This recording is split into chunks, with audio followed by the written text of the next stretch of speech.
조선시대로 떠나보는 시간입니다. 예나 지금이나 참 돈 앞에서는 부모 자식 간에도 형제 자매 간에도 전쟁이 펼쳐지는 경우가 많이 있는데요. 조선시대도 마찬가지였다고 합니다. 가족끼리 치열한 악의 다툼이 벌어졌던 그 현장, 그 역사 속으로 한번 가보시죠. 역사 커뮤니케이터 이한 작가와 함께합니다. 안녕하세요. 안녕하세요. 이한 작가님이 특히 조선시대 돈과 관련된 자료들 많이 찾으시는데 조선시대도 당연히 이제 돈을 싫어할 리는 없었겠죠. 예, 보통 우리들의 상식으로는 양반들은 돈을 직접 잡지 않는다. 직접 상거래를 하지 않는다. 돈을 천하게 여긴다. 그래서 상업이 발달하지 않았다라고 보통 얘기를 합니다만 예. 실제로도 양반들이 뭔가 거래를 할 때는 본인이 직접 거래를 하기보단 이제 패자라고 해서 차명 거래를 합니다. 차명이요? 예. 자신들이 데리고 있던 노비들을 시켜서 그 사람들을 시켜서 배자라는 걸 써줘요. 그러니까 그 노비한테 어디 가서 뭘 사와라. 그럼 그 노비가 가서 자기 이름을 거래를 해와요. 보통 그러게 돼 있는데 저쪽 영남 쪽에 있는 구상덕이라는 양반 같은 경우에는 본인이 직접 시장도 가고 물건도 사고 그래요. 그러니까 우리는 그런 거 안 한다. 그래서 지역별로 양반들 중에서 직접 자기가 상거래에 손을 댄 그런 사람들도 있었고 아무리 그렇게 차명 거래를 한다 한들 그 큰 돈 앞에서는 양반들도 정말로 열심히 불을 긁어 모았습니다. 돈이 필요한 건 누구나 마찬가지인데 다만 이제 겉으로는 돈 안 좋아하는 척하면서 돈 좋아하는 사람과 솔직하게 양면성 없이 예. 가는 사람들이 있는데 조선 시대에는 또 그게 양면성이 있으니까 더 재미있는 얘기도 할 그렇죠. 겁니다. 예, 하나하나 좀 이야기를 들어가 볼 텐데 오늘 준비하신 게 해남 윤씨 이야기예요. 예. 해남 윤씨가 많이 부자였습니까? 해남 윤 씨는 거의 조선 후기 때는 아주 그 지역의 엄청난 부자라고 할 정도로 이야기가 많은 명문가였습니다. 해남 윤 씨는. 해남 윤 씨의 처음은 이제 어초운공 윤희후라고 해서 이 사람이 성종 때 그리고 연산군 때 사람입니다. 어초은. 예, 어초운은 호예요. 예. 그러니까 이 사람이 워낙 저쪽 강진 쪽에서 살다가 해남에 있던 정씨 중에 정귀영이라는 부자가 있었는데 네. 그 사람을 외동딸과 결혼하면서 해남에 이제 터를 잡게 됩니다. 그리고 그 일대에 이제 뿌리를 내려서 번성하게 되죠. 어초은 윤효정. 예, 윤효정. 예. 이거는 다 나중에 후손 이름이었습니다. 아하. 그러면 이게 해남 윤 씨의 기틀이 됐던 거고 원래 있던 집안인데 또 부자 집 외동딸하고 결혼을 하면서 더 이제 더 커졌죠. 또 해남이 지금 가봐도 알지만 이제 바닷가고 예. 그다음에 거기에 평야가 많습니다. 그래서 지금 가보면은 유명한 그런 산지들이 굉장히 물산이 풍부한 곳이에요. 쌀도 많고 바닷가에 있으니까 여러 가지 낙지라든가 김, 미역 그런 것들이 있었는데 네. 조선시대 때는 그런 게 다 귀한 것들이었거든요. 조개, 전복 그런 것까지. 그래서 계속 해남 윤 씨가 그 일대의 터를 잡고 끊임없이 개간해서 토지를 늘립니다. 땅도 늘리고 그다음에 섬도 개발을 하고 그래서 굉장히 많은 땅과 노비를 가지게 돼 있어서 한 노비가 나중에 700명에 다다를 정도로 엄청난 부자였다라고 이렇게 돼 있습니다. 노비가 700명. 예. 대단합니다. 근데 그게 그러면 바다를 간척해서 땅을 만든 거예요? 그렇죠. 일단 이게 언보라고 해서 둑을 만들어서 민물에서 흘러나온 강물이나 빗물을 계속 모아놓고 그걸 계속 흘러내려다 보면은 그 땅에 있던 소금기가 점점점 찢겨 내려갑니다. 그걸 10년, 20년 하다 보면은 아주 비옥한 땅이 생기는 거예요. 엄청난 프로젝트였네요. 예, 간척이죠. 예. 근데 그거를 한 집안에서 이제 동네 사람들하고 힘을 합쳐서 이제 한 거죠. 그러니까 물론 아까 얘기한 대로 노비들이 많으니까 그 노비들을 시켜서 진행한 것도 많고요. 또 하나는 이제 섬의 간척입니다. 조선 초기만 하더라도 공도정책이라고 해서 네. 해적들이 위협이 굉장히 많았기 때문에 섬을 전부 비우고 백성들을 전부 땅에서 살게 했는데 네네네. 이집트란 즈음서부터 시작해서 점점 그 피난이라든가 그런 문제 때문에 섬들로 사람들이 이주를 하게 돼서 섬을 개발하게 돼요. 여지껏 비워져 있던 섬을 개간해서 밭을 만들고 사람들이 살 수 있게 만들다 보니까 그것도 또 땅이고 농토고 재산이 되는 거죠. 요, 저는 그게 여러 중장비들이 동원돼야만 할 수 있는 일인 줄 알았는데 조선 시대에도 이거를 뭐 노비들과 함께 했다라는 거고. 근데 굉장히 예. 힘든 일이었을 거예요. 그럼요. 나무도 갖다 뭐 박아야 되고 돌도 갖다 이제 해야 되고 또 흙도 많이 또 옮겨야 되고. 예. 근데 이제 중요한 건 경제적으로 바다를 메웠다고 해서 바다를 메워서 농사 지을 수 있는 땅으로 만들었다고 해서 이게 내게 됩니까? 내가 메웠으니까 이제부터 저 바다는 내 땅입니다. 이게 됩니까? 그게 굉장히 조선시대의 그 토지제도의 재미있는 점인데요. 예. 지금은 이제 그 전부 측량해서 어디 필지 그 몇 도 그런 걸 전부 재서 그렇죠. 정확히 땅으로 잴 수는 만들죠. 있는데 지금은 그때는 그게 아니었기 때문에 만약에 어떤 지역을 내 땅으로 만들려면 먼저 거기다 밭을 만들거나 집을 지어야 돼요. 그러니까 깃발 꽂는 사람이 임자라는 거예요. 예, 그렇게 한데 그렇다 하더라도 거기를 내가 손을 대서 여기를 땅으로 만들었다는 것을 입증을 해야 되기 때문에 그 예전부터 땅 싸움 벌어지고 집 싸움 벌어지면 일단 말뚝부터 세워두고 아니면은 밭을 만들어두고 아니면 아주 헛간을 하나 세워놓고 여기는 내 땅이다. 그렇게 주장을 해요. 땅 싸움 벌어질 뭔가 때. 내가 만들었고 내가 실질적으로 지배하고 있는 땅이다. 그러니까 실효 지배를 입증을 하면 된다라는 예. 거네요. 그리고 그것을 관청에 가서 여기는 내 땅입니다.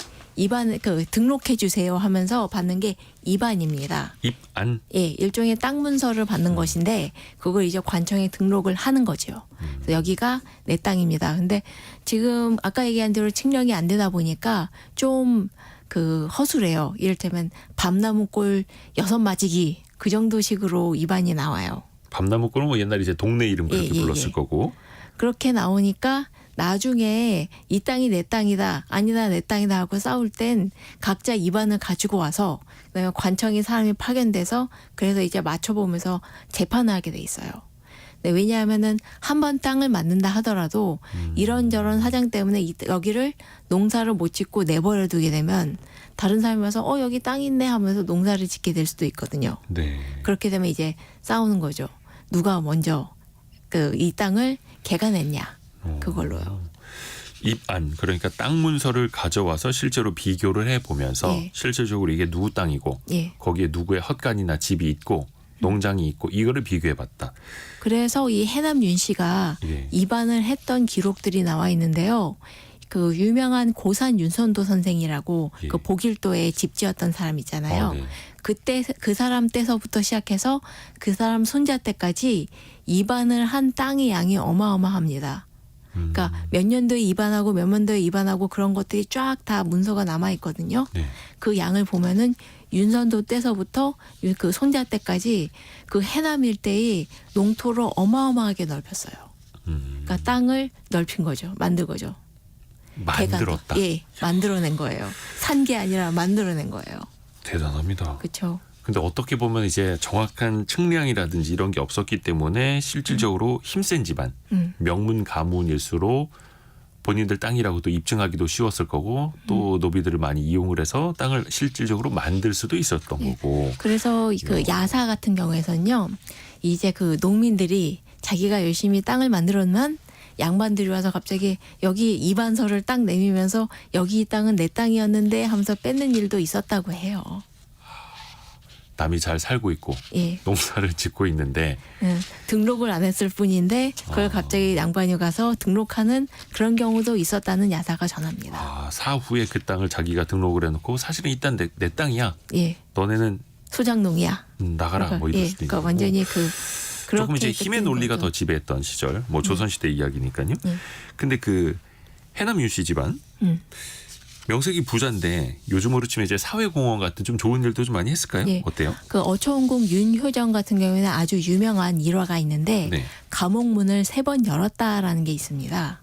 감옥의 문을 3번 열었다. 예. 본인이 열고 들어갔다는 거예요? 뭐 그건 어떤 의미? 아니고 예. 그 당시 네. 사실 조선시대 때는 굉장히 농사에 흉년이 지기 쉽고 그렇기 때문에 특히 제일 백성들을 괴롭혔던 게 바로 환곡입니다. 환곡? 예.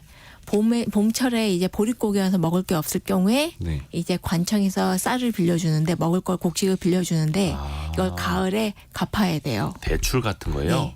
예. 그 이자를 받습니다. 이자 꽤 세요.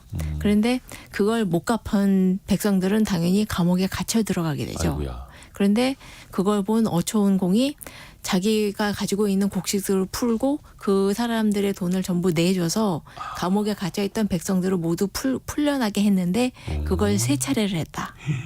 좋은 해서. 일이네요. 예, 그게 그 해남 일대의 유명한 그 일화예요. 그래서 감옥 문을 3번 열었다. 예.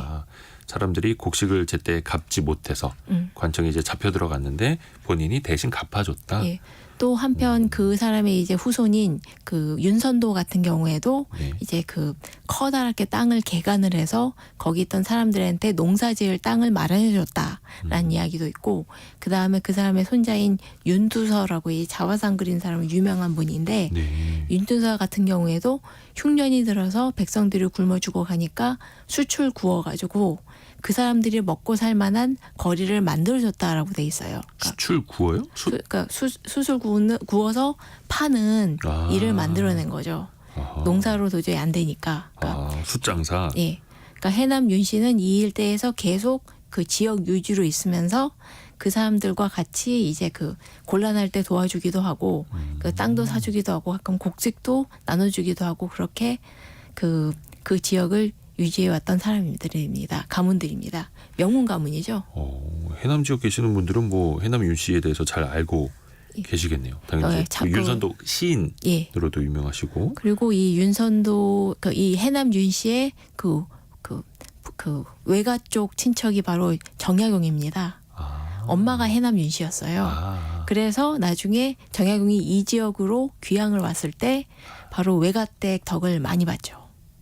외가댁이 또 풍족하니까. 부자니까. 예. 그래서 책을 500권이나 쓸 수 있었던 거예요. 돈이 있으니까. 돈을 외갓집이 또 봐주니까. 명문 가문이고 예. 돈도 있고 예. 실력도 있고. 집도 봐주고 제자도 들려주고 나중에 그래서? 그 밭 갈 때 도와주기도 해요. 해남까지 쫓겨왔는데 예. 알고 보니 더 풍족한 지역이고. 잘 됐죠 뭐. 잘 되는 사람은 뭘 해도 잘 되네요. 네. 근데 아까도 이야기를 해주셨는데 바다에 있는 섬까지 해남 윤씨 집안이 개간을 했다. 예. 그러니까 사람이 살지 못하는 섬이었는데 농사도 지을 수 있는 섬으로 만들었다라는 거잖아요. 예. 여기에서 그 정명공주가 등장을 해요. 예전에 한번 이거 이야기해 주신 적이 예, 있었죠. 비슷합니다. 그러니까 그 조선 후기 그때쯤에 보면 왕족들이 이제 그 자신들의 재산을 늘리기 위해서 많이 했던 것이 바로 섬 개간이었거든요. 네. 그래서 지금 그 저쪽이 전부 다도해이지 않습니까? 그래서 지금 이 해남 윤씨들이 지로 많이 한 데가 진도, 그 다음에 얘기한 보길도. 보길도에 좀 더 서쪽으로 가면은 바로 맹골도라고 있습니다. 네. 거기도 많이 개간했고 그 맹골도에서 좀 북쪽으로 올라오면 거기 있는 게 바로 하삼도예요. 김대중 대통령의 고향이자 이제 그 정명공주의 땅이었다가 이제 역시 그 조선 후기 때 엄청나게 거의 한 300년 가까이 소송을 벌였던 곳입니다. 저희가 벌써 몇 달 됐나요? 예, 예, 예. 저희가 이 시간에서 한번 하삼도를 둘러싼 300년 전쟁 예. 이거를 이야기해드린 적이 있죠. 예. 아마 유튜브에서 찾아보실 수 있을 겁니다. 예. 네. 그때는 뭐 사실상 그 섬이 못 사는 땅이었지만 나중에 개간을 하면은 뭐 농산물뿐만 아니라 해산물도 그렇죠. 많이 또 얻을 수 있었으니까요. 자, 그런데 해남 윤씨 집안과 제대로 돈 싸움을 벌인 또 주인공이 등장을 합니다. 그렇습니다. 근데 그 주인공이 며느리예요. 예. 이게 참 재미있다고 하기에는 좀 그렇고 좀 어떻게 보면 비극일 수도 있는데요. 네네. 그 윤두서 아까 얘기했던 윤두서의 증손자 때서부터 이 해남 윤씨 가문의 종손이 점점 적어집니다. 태어난 숫자가 적어요. 외아들만 낳거나 이렇게 쭉 이어지다가 갑자기 이제 그 역시 대가 한번 끊겨서 그 양자를 들였는데 그 양자조차도 자식이 없어서 겨우 외아들만 낳았어요. 근데 이게 8대 종손인데 이름이 윤광호였는데 예. 16살 때 자식이 없이 죽습니다. 그런데 이 사람이 죽기 직전에 결혼을 했었어요. 16살에 세상을 떠났는데 죽기 직전에 결혼을 했었다. 예, 50일 전에 결혼을 했는데 부인이 광주이 씨였습니다. 근데 이 광주이 씨가 또 나름 그 지역의 부잣집 딸이었어요. 네. 그래서 결혼한 지 50일 만에 그 남편이 죽었으니까 어허. 이 나중에 이 광주이 씨가 쓴 편지가 남아 있는데 그래서 남편 얼굴도 기억도 잘 안 나고 그래서 그 자살을 할까라고 아이고야. 했는데 주변 친척들이 말렸대요. 그래서 그냥 남편도 없이 종부로서 해남 윤씨 집안에 들어가서 이제 집안일을 하게 된 겁니다. 근데 이 사람의 시아버지도 이미 돌아가신 지 오래였거든요. 그리고 시어머니만 남아있는데 시어머니 양천 허씨입니다. 그러니까 시어머니와 며느리 둘만 남아있고 종손은 하나도 안 남은 그런 상황이었어요. 굉장히 좀 특이한 예. 상황이었던 거네요. 그리고 그런 상황이다 보니까 당연히 시숙들이 이 종가를 우습게 보기 시작합니다. 그러니까 남편도 없고 시아버지도 안 계시고 예. 그 아들도 없고. 아들도 없고 예. 주변에서 예를 들면 좀 어떤 식으로 무시를 했다라는 거예요? 그러니까 이게 좀 그것도 이제 그 이 씨가 남긴 편지에 남아 있는 것인데 네네네. 그 어머니가 몸이 약했대요. 시어머니가 몸이 약하고 막 발작이 일어날 정도였는데 겨울에 너무 추워서 그래서 방에 찾아가 보니까 바닥이 냉골이었더래요.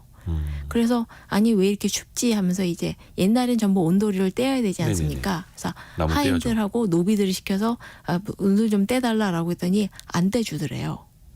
그 대신 그 시숙들 방은 아주 펄펄 끓 정도로 따뜻하게 방을 떼어주고 있었더래요. 그러니까 노비들도 아는 거죠. 이제 힘없는 종부들보다는 시숙들한테 붙는 게 더 편하다는 거 아니까 시숙들은 잘해주고 종부들은 찬밥 신세를 해주는 거죠. 종부라는 표현은 그 집안의 이제 며느리인데 예, 약간 종갓집 며느리 막 예 이런 맞습니다. 느낌입니까? 예. 종갓집 며느리 맞습니다. 아, 근데 왜 노비들이 종갓집 며느리를 무시를 해요? 왜냐하면 그 결국 이 남자가 아니니까, 네. 그러니까 종가집 종손이 아니니까요. 근데 그 우선 아들이라도 있으면 모를까 그것도 아니고. 어찌됐든 조선 시대에는 그랬다. 예. 그리고 또 이제 그 종부가 한 말에 따르면은 이 노비들이 종가에 있는 여러 가지 그릇이라든가 재산들을 많이 훔쳐갔대요. 그리고 그 다음에 이제 종가에서 이제 그 거두어들인 세수들 있잖아요. 네네네. 그러니까 이 섬이라든가 어디라든가 그런 밭에서 나는 곡식들도 노비들이 다 훔쳐가거나 아니면 시숙들이 다 뺏어가거나 해서 종가인데도 곡식이 없어서 이 제사를 지내야 되는데 제사를 지낼 곡식조차도 없었다. 그리고 마찬가지로 옷 지을 옷도 없어가지고 내가 이제 더 이상 옷을 못 만들겠다. 그 정도로 힘들고 가난했던 것 같습니다. 아니 부잣집 딸이었고 예, 부잣집으로 시집을 왔는데 예. 시아버지가 안 계시고 남편이 일찍 죽고 시 자식도 아주버니들이 다 뺏어간 거죠. 꽤 있을 법한 일입니다. 야 그래요. 근데 이제 일은 또 일대로 하는 거고 시 아주버니들이 재산이나 이런 거 다 훔쳐갔고 야 근데 그냥 당하고만 있었습니까 그러면은? 그 양천허 씨라고 해서 그 시어머니까지는 시어머니. 그냥 그분은 못 싸웠던 것 같아요. 아까 그 냉골에서 주무셨다는 예, 예. 시어머니. 그런데 그 광주이 씨는 좀 달랐습니다. 절대로 안 지겠다는 일념하로 왜냐하면 종부는 아무리 그래도 이 종손의 일부이고 제사를 지낼 권한이 있으면 또 하나 권한이 있는 건 바로 종손을 누구를 드리느냐. 종손. 왜냐하면 양자를 드릴 수가 있거든요. 네네네. 자기는 이미 며느리니까 남편이 일찍 죽었지만 아, 그래서 결혼 보통 50일 만에 예. 사별을 했지만 예. 양자는 드릴 수 있다. 그렇죠. 왜냐하면 이미 결혼을 했으니까 혼인 관계가 있으니까 그렇기 때문에 이 종손을 누구로 고르냐. 그러면 여지껏 그런 그 해남 윤 씨가 여러 번 양자를 드렸었는데 예. 보통 조카나 그런 쪽에서 가까운 쪽 삼촌 그쵸, 그쵸. 그쪽에서 드렸습니다. 예. 근데 이 광주이 씨는 11촌짜리 동생을 드립니다. 잠시만 11촌이요? 예. 11촌이 어떻게 계산이 됩니까? 저도 굉장히 놀랐는데 아무튼 그렇고요. 11촌. 사는 곳도 굉장히 멉니다. 해남 유씨들은 보통 해남에 모여서 사는데 이 양자로 들인 아이는 그 충청도 서천, 그 저쪽 그 경상도, 그 전라도하고 충청도 사이에 있는 그쪽에 있는 거기에 살고 있는 아이를 데려오거든요. 아니 해남에서 충남 서천에 예. 그것도 11촌이 있는 아이를 찾았다는 것도 대단한 건데 이거. 그렇죠. 아마 열심히 찾았던 것 같아요. 그래서 한 11살, 그러니까 한 3살 정도 된 아이를 데려왔는데 3살. 예. 그러다 보니까 이제 그 당연히 시숙들이 난리를 나죠. 아, 그러니까 이제 예를 들어서 종가 가장 큰 형님 이 그냥 제사 지낼 사람 없으니까 우리가 그거 다 물려받고 이럴 줄 알았는데 네. 갑자기 3살짜리 양자를 들여온다니. 예. 그러니까 그 시숙들하고 계속 싸워요. 그래서 이 광주이 씨가 그 나중에 어느 정도까지 나오면은 시숙들이 그 광주이 씨한테 현물 장부를 내놔라. 갑자기요? 그러니까 그 현물 예지껏 장부. 그러니까 여러 가지로 먼저 그 계속 싸움을 걸어요. 왜냐하면 아까 얘기한 대로 그 양자로 들으니까 서천에서 왔잖아요. 네네네. 그러니까 서천에서 친부모님이 있어요. 네네. 그러니까 친부모가 특히 엄마가 애가 보고 싶어서 가끔 이제 해남에 오거든요. 네. 그러니까 시숙들이 그 사람 왔다 갔다 하는데 돈 너무 많이 들어서 싫다. 그렇게 싫은 티를 내요. 근데 멀어봐야 얼마나 벌고 돈이 얼마나 들겠어요. 그냥 이제 싫으니까 핑계 대는 거죠. 트집 잡는 거죠. 근데 어찌됐든 간에 그 양자 3살짜리 양자의 친부모도 동의를 했으니까 그쵸. 이 잘 사는 집안의 종가로 예. 양자로 보낸 거잖아요. 예. 그런데 그럼에도 불구하고 시숙들은 아까 얘기한 대로 보통 자기 자식을 드릴 거라고 생각을 하니까 그렇기 때문에 싸움이 벌어진 거죠. 그 실제로 그 양자를 드린 문제 때문에 친부모하고 이제 그 양부모하고 싸우는 일도 꽤 있었습니다. 그 충청도 아산에서 벌어진 일인데요. 네네네. 그 당시 1870년대 충청도 공주 정한미 소울면에 정씨 부인 여긴 신씨 집안에 시집간 거였는데요. 네. 역시 이것도 남편하고 아들하고 며느리하고 다 죽습니다. 그래서 이제 혼자 남았는데 시동생이었던 신낙균이었던 사람이 자기 아들을 양자로 드리라고 보내요. 자기 셋째 아들. 이건 이제 다른 집안 이야기죠. 예, 다른 집안입니다. 그랬는데 그래서 양자로 들여서 10년을 키웠는데 갑자기 신낙균이 그 시동생이 파양을 시켜버려요. 아, 파양합시다. 그래서 파양을 하고 나서 다시 원래 집으로 돌려보냅시다. 예, 그래서 정씨분이 또 다른 양자를 들어왔는데 1년 뒤에 또 갑자기 신낙균이 다시 친동생이 다시 아니 내 아들을 다시 양자로 삼으세요. 또 그렇게 얘기를 하고 아니 무슨 뭐 이렇게 자식 하나 양자 삼는 걸 무슨 예. 그렇죠. 뭐. 들었다 뺐다 하는 걸 예. 하면서 또 그러면서 이 시동생이 종가의 재산을 전부 다 뺏어서 자기 이름을 팔아치웁니다. 이제 노리는 건 종가의 재산이었던 거예요. 그래서 이 정씨 부인, 그러니까 종부의 서명까지도 위조를 해가지고 땅 문서를 쏙쏙쏙쏙 빼려서 여기 팔고 저기 팔고 해가지고 심지어 이제 그 정씨 부인이 아 내가 죽고 나서 이렇게 뭐 해야겠다고 자기 돈을 쓰려니까 그 돈도 못 쓰게 막아요. 가진 돈은 전부 내 거 뭐 거의 그런 식으로 나오니까. 그러니까 실질적으로 내 아들이 저 집안에 양자로 들어가 있고 걔가 이 집안을 이어받을 수 있으니 그 집 재산도 결국은 다 내 거 아니냐 예. 뭐 이거예요. 그렇죠. 근데 이 정씨 부인이 자기 개인 재산도 못 쓰게 만드는 거예요. 그래서 예. 이 정씨 부인이 한글로 고발문을 씁니다. 굉장히 길게. 그러니까 그걸 고발문을 써서 자기 그 관청에다가 공주 관청에다가 고소를 해요. 그래서 고소를 해서 이깁니다. 그래서 이겼는데 이기고 나서 그 다음에 또 그 이기는 것만으로는 또 불안하다고 생각했는지 그로부터 한 3년 뒤에 다시 고소문을 길게 써서 관찰사한테 가서 그러니까 그 상위 법원에 가서 또 한 번 고소를 합니다.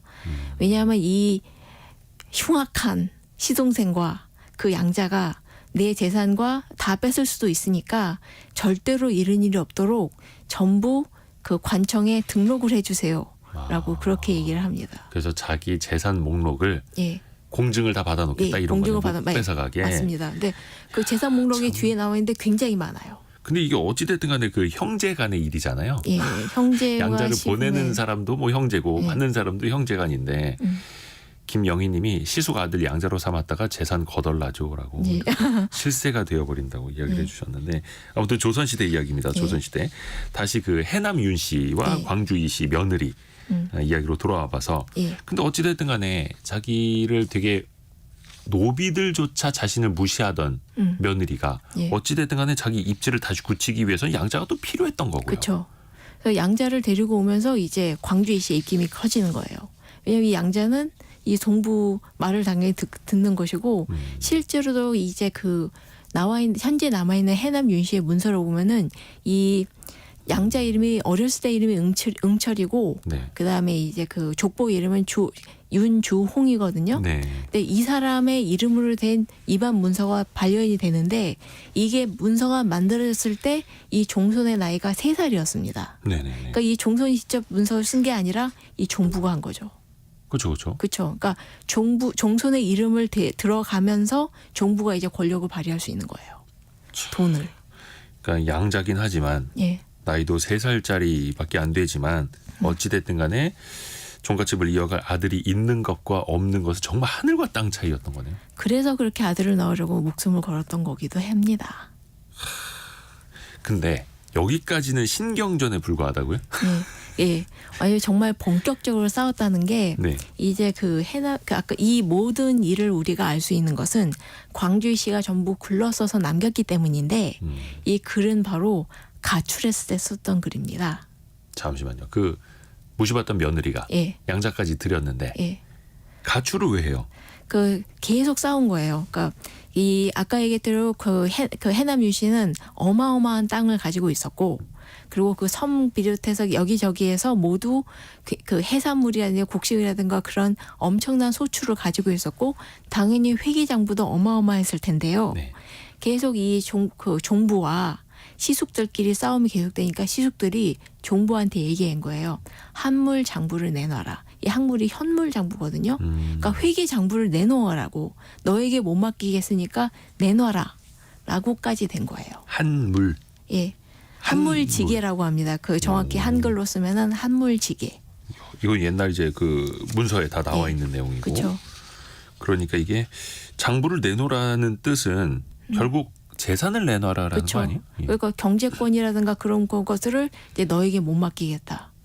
그렇게 한 거죠. 그러면 또 가만히 있을 수는 없죠. 그렇죠. 거의 그냥 쫓겨나는 거지 않습니까? 그 한물지계, 한물 장부를 다 주면은 예, 그렇죠. 그 뭐 땅 문서고 뭐고 다 내놓으라는 예, 얘기인데. 경제권을 다 내놓으라는 건데 그래서 광주시가 한 말이 내가 사리도 모르고 서툴고 무식해서 여절을 모릅니다만 회계장부 내놓으라니 원통합니다. 왜냐하면 그동안 10년 동안 잘 해왔었거든요. 그렇죠. 근데 이제 땅 문서, 집 문서 다 내놓으라고 예. 하니 그냥 그러니까. 줄 리는 없죠. 그래서 가출합니다. 아 들고. 예. 우선 종손을 데리고 가출했는데 아마 장부도 가져갔을 것 같아요. 놓고 갈 리는 없을 것 같아요. 아 그러니까 어찌됐든 간에 양자를 들였으니 예. 걔가 이제 종손이 되는 거고 3살짜리 아이가 예. 그러니까 애를 데리고 집을 나갔다라는 건 예. 그러면 그 해남 윤씨 집안에서 봤을 땐 엄청난 큰일이 생긴 거네요. 그러면. 그렇죠. 그래서 친정집으로 갔습니다. 그죠. 그 당시에는 뭐 가출하면 갈 데 없으니까 예. 친정집으로 그 갔죠. 친정집에 가서 그동안 일을 다 적어가지고 쓴 편지가 남아있는 게 바로 그래서 우리가 이 사실을 알 수 있는 거예요.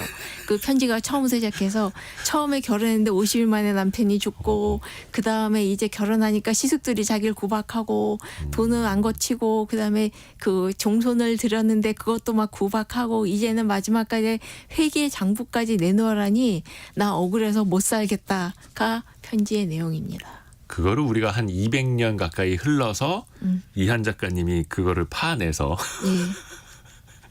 이 라디오에서 이야기를 해주시는 이게 1834년 이야기네요. 예, 순주 34년이니까 그 옛날이라면 옛날입니다. 그러네요. 어찌됐든 간에 당시에도 돈 때문에 그래서 광주이 씨는 어떻게 된 거예요? 그러면 본인 뭐 지킨 거예요? 가출을 해서 그 사건이 뭐예요? 이제 그 편지의 맨 마지막에 되게 재미있는 게 내가 여기서 외할머니 외할아버지 밑에서 묻힐지언정 그 윤씨 집안에 뜬 귀신은 안 되겠다라고 얘기를 썼거든요. 그러니까 이거 정말 최후 통첩이었는데 뜬 귀신은 안 되겠다. 그러니까 공중에 떠 있는 귀신이 되지는 않겠다. 그러니까 보통 시댁에 결혼하면 뭐 시댁 귀신이 된다라고 얘기하잖아요. 네. 네, 그 얘기를 안 하겠다라고 얘기한 거였는데 되게 작심하고 글을 남긴 거네요. 그쵸. 기록을. 이 편지를 받는 사람은 시어머니지만 사실상 시숙들에게 보낸 거예요. 시숙들 보라고. 예, 그렇죠. 그래서 이 끝의 결말이 어떻게 되는지 알 수 없지만 적어도 분명한 것은 이때 이 광주희 씨가 들였던 종손이 윤수홍이 그 해남 윤 씨의 대를 이어서 이후에 아들 딸 낳고 잘 살았습니다. 아 그러면 다시 이제 가출했다가 돌아간 거죠. 그러면 시숙들이 약간 뭐라고 한 건가요? 좀 타협을 한 거죠. 타협을 본 거예요 결국은. 예. 그러지 않고선 돌아가지 않았을까요? 어찌됐든 간에 종손을 본인이 데리고 있으니까 예. 집안 입장에서도 이제 어쩔 수 없이 예. 그 뒤로는 그러면 이 광주이 씨 며느리가 무시는 안 당했던 거예요, 그러면? 그 족보에 확실히 배 위로 올라가 있는 걸로 보면은 그 잘 제사받고 잘 살았던 것 같습니다. 사후에도 예. 이제 제사도 다 이제 챙김을 받았다. 예, 그러니까 윤 씨가 아까 얘기했듯이 계속 그 뒤에 그 후손이 적었는데 이 양자로 들어온 사람이 3남인가 그렇게 나와가지고 후손이 또 번성을 했어요. 그래서 잘 됐죠, 뭐. 그때부터는 양자로 드린 그 3살짜리 아이가 예. 어떻게 보면 이제 또 자식들도 많이 낳고 역시 참 그게 이렇게 이어집니다. 그래서 조선 시대는 아들을 또 이제 중시했던 거 이게 어떻게 보면 이제 재산이랑도 다 연결이 되네요. 그렇죠. 결국 재산 문제가 제일 컸습니다. 아하. 근데 아까 이제 우리 청취자분들도 그런 이야기를 좀 올려주셨는데 양자를 드린다라는 게 사실은 앞에서 보면 이제 다른 사람들이 괜히 자기 아들을 양자로 보내는 게 아닐 거 아닙니까? 그렇죠. 속셈이 있을 거고 틀림없이. 재산이 또 눈에 보일 거고 예. 이게 다른 곳 다른 집안 이야기인데 양자 잘못 들여가지고 집안을 말아먹은 케이스도 있다고요. 아주 크게 말아먹은 데가 있습니다. 어디입니까? 이게 정씨 집안인데요. 네. 그러니까 조선 후기의 인물로 정엽이라는 사람이 있습니다. 정엽. 예, 우의정 인조 때 우의정을 했는데, 네, 이 사람 때도 이제 계속 그 손이 부족하다가 현종 때 마지막 손자가 죽습니다. 대가 끊어진 거네요. 예, 한 열 몇 살 된 손자가 죽어서, 그러니까 근데 외손자들은 있어요. 그러니까 외손자들이 상소를 올려가지고 양자를 드릴 수 있게 해주십시오. 라고 해서 양자를 드렸는데 친척 중에서 골라서 양자를 드렸는데 이 사람이 정일제라는 사람이었습니다. 네, 양자로 들어간 정일제. 그런데 이 사람이 좋은 양자가 아니었죠. 집안은 아주 확실하게 말아먹었습니다. 자세한 사정은 안 나와 있는데 그 맨 처음에 워낙 집안에 내려지는 밭을 다 팔아먹고 집까지 팔아먹어서 외손자들이 한번 모여서 다시 한번 집을 사줬어요. 그런데 또 말아먹었습니다. 그래서 이 1689년 7월에 그 조지원의 아내인 그 정씨 부인, 이 성이 정씨인 걸로 봐서 아마 정엽의 손녀였을 거예요. 네. 손녀가 이제 한글로 글을 올렸는데 이 내용을 요약하자면은 양자가 무능해서 집안 재산 다 팔아먹고 심지어 집까지 다 팔아먹어서 내 조상님들의 위패가 남의 손에 넘어가게 생겼다. 집 땅만 팔아먹은 게 아니라 왜냐하면 집에 보통 조상님 그 위패를 모셔놓은 사당이 있잖아요. 사당. 이게 통두리째 넘어가 버린 건데, 아이고야. 근데 이게 또 그냥 팔아서 넘긴 게 아니라 이 정일제라는 사람이 아무래도 도박을 한 것 같아요. 그래서 여필주라는 사람하고 한테 빚을 엄청나게 많이 졌는데, 사채를 쓴 거네요. 그렇죠? 근데 빚을 그냥 진 정도가 아니라 여필주한테 내 딸을 팔아 넘길게라는 얘기까지, 내 딸을 줄게라는 약속까지도 했대요. 돈은 못 갚겠고 돈은 예. 없고 예. 그래서 내가 딸을 넘겨주겠다. 예. 이거 뭐 말종이네요. 상황을 보면 이 여필주는 아마 양반이 아니었던 것 같아요. 그런데 그에 비해 정일제는 양반인데 자기 딸을 팔아 넘기겠다라는 점에서 이미 그는 이제 시집 보내겠다 이런 거겠죠. 말이지만 사실상 돈 주고 판다는 거나 마찬가지. 그러면 그 상대는 양반이 될 수 있으니 이런 거예요. 그런 걸 수도 있겠고 아닐 수도 있겠고요. 그래서 이 여필주가 계속 돈을 안 갚으니까 정일제 집으로 쳐들어간 거예요. 이 정일제의 집은 바로 그 옛날에 위대한 인물이었던 정엽의 옛집이죠. 네네네. 근데 이 집에 쳐들어가니까 이미 이 정일제는 도망가고 딸도 숨겨놨어요. 그러니까 이 여필주가 집을 다 들어엎으면서 어디 있냐 돈 내놔라라고 고래고래 소리를 질렀다고 합니다. 그게 이제 기록으로 남아있다. 예, 그렇죠. 한때 집안에 우의정까지 한 분이 계시는 집안이었는데 예. 양자가 잘못 들어와서 다 말아먹었다. 예. 그래서 결국 그 집안의 정씨 사람들이 다 쫓겨나고 여필주가 그 집을 차지하게 되거든요. 그러니까 이 소녀인 정씨 부인이 글을 쓴 거예요. 내 조상님의 위패가 남의 집에 손에 들어가 있는데, 그러니까 그래서 한마디 뭐냐면 내가 비록 여자지만 그래도 나도 정씨의 후손이다. 위패를 내가 모실 수 있게 해달라라는 것이 이 편지의 단자의 주요 내용입니다. 그게 어떤 딸이에요? 그 여필주한테 그럼 팔려간 딸이에요? 아니요. 다른 그게 딸이? 아니라 아마 그 정엽의 손녀, 친손 정엽의 그 후손의 친손녀였던 것 같아요. 그러니까 그런데 딸이기 때문에 그 대를 이을 수 없었고 그냥 시집 가서 살고 있었는데 이제 그 양자가 집안을 다 말아먹으니까 친손녀로서는 이제 열불이 터지는 거죠. 근데 조선 시대임에도 내가 제사 지내고 내가 이어받겠다 이랬던 거예요. 그러니까 조선 전기 때는 여자들도 제사를 지낼 수 있었는데요. 지난번에 알려주셨었죠. 예. 근데 조선 후기가 되면은 그 양자를 들여서 하는 것이 더 강해졌기 때문에 그리고 실제로도 예조에서도 이 정치 부인의 부탁을 거절합니다. 그러지 말고 그냥 재산을 좀 떼어서 정일제한테 줘라. 근데 그게 좀 되게 불공평하게 들리지만 이유가 있어요. 만약에 너에게 제사를 지낼 수 있는 권한을 주면 이미 양자의 권한을 그게 침해하게 된다. 양자가 저기 시퍼렇게 눈 뜨고 있는데 네, 이미 양자가 법적인 그 후계자 지위를 가졌기 때문에 그걸 침해할 수가 있다. 그런 이유에서였죠. 먼 친척이라 하더라도 어찌됐든 간에 양자로 들였다라는 건 법적으로 호적에 아들로 되어 있다는 뜻이니까.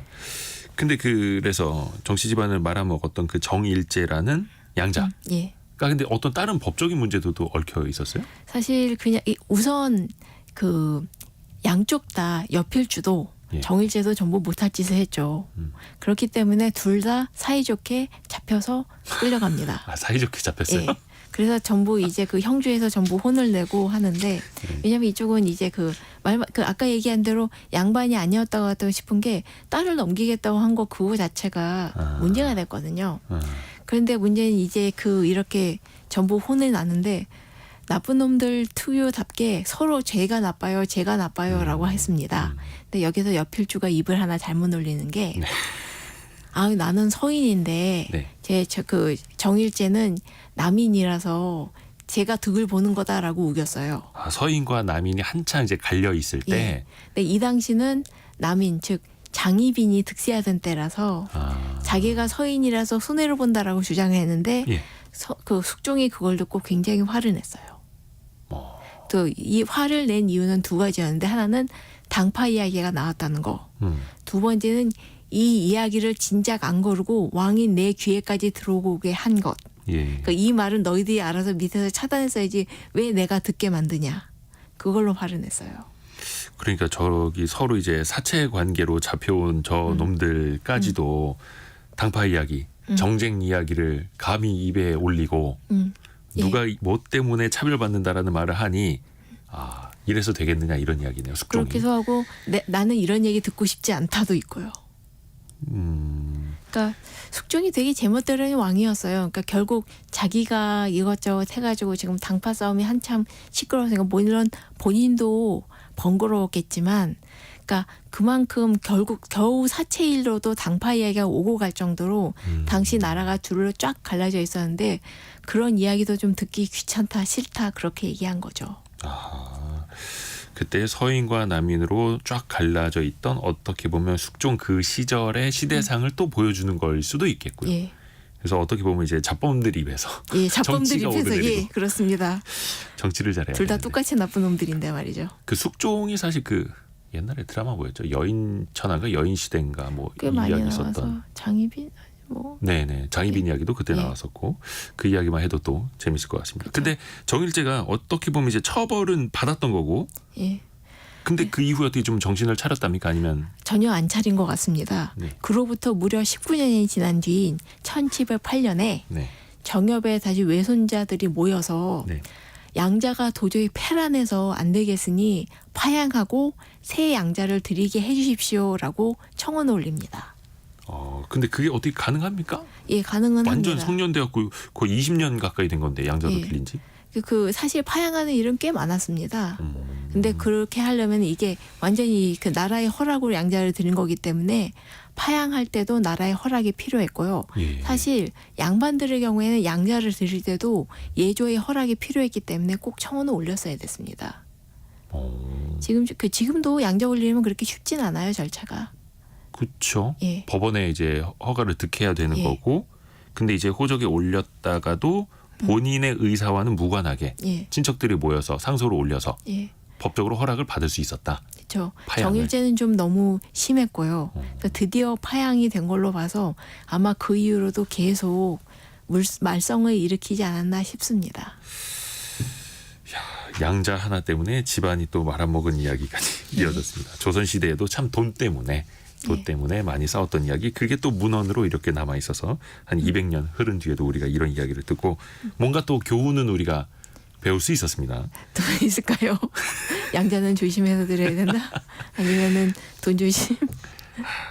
똑같습니다. 사람 사는 게. 자, 이한 작가와 잠시 조선시대로 떠났다가 다시 돌아왔습니다. 고맙습니다. 감사합니다.